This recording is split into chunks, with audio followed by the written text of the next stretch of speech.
Good day sir. Ako po si Carl Saison at mula po sa Group G. Kasama ko po mga ka-groups ko na sila John Gatti, Reda, Raven Ordino at saka Jade Russell L. So, ako po mag-report regarding sa upper bit adder circuit na aming tama.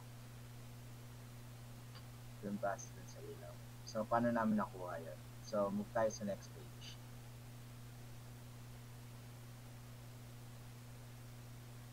Move po tayo sa next page. Dito sa second page.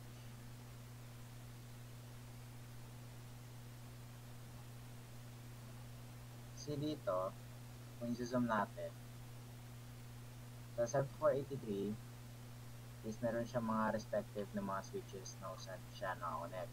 Sama dito or including dito yung mga pin configuration.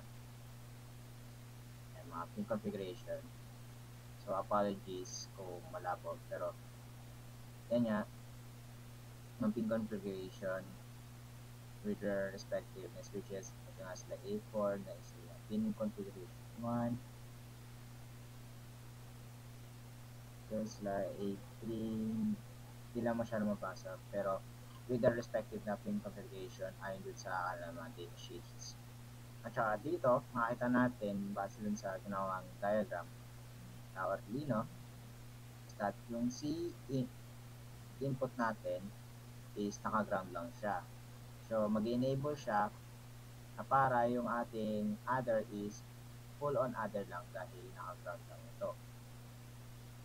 Then, afterwards, magiging output nila is naka-arrange na. So, dito sila S4, S3, S2, and S1 with their respective na configuration. Dun sa S1 is lang pin 9, pin 6, pin 2, and pin 15. Saan naka-connect sila sa LATs. Then, yung magiging carry natin, if ever na lumabas na dun sa kanilang mga binary output, is dito na siya lalabas.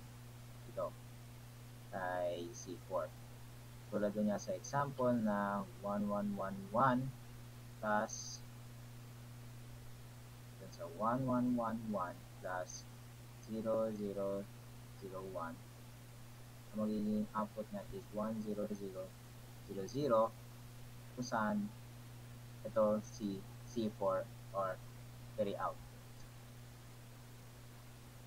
Tapos, ito naman sa left side natin is ito yung mismong circuit na aming ginawa or yung arrangement ng aming mga LEDs para mapakita yung naging output, which all of them are tama naman. So, yun yung pag-construct namin ng aming para yung ng aming adder ako sa gamitin kami ng 330 ohms para sa pull down na switches. Then the rest is yun na. So, yun yung paano namin nakuha or nakuha yung mga tamang output at yung circuit para ma-enable na maging tama yung maging output namin. So, yun naman po at maraming salamat.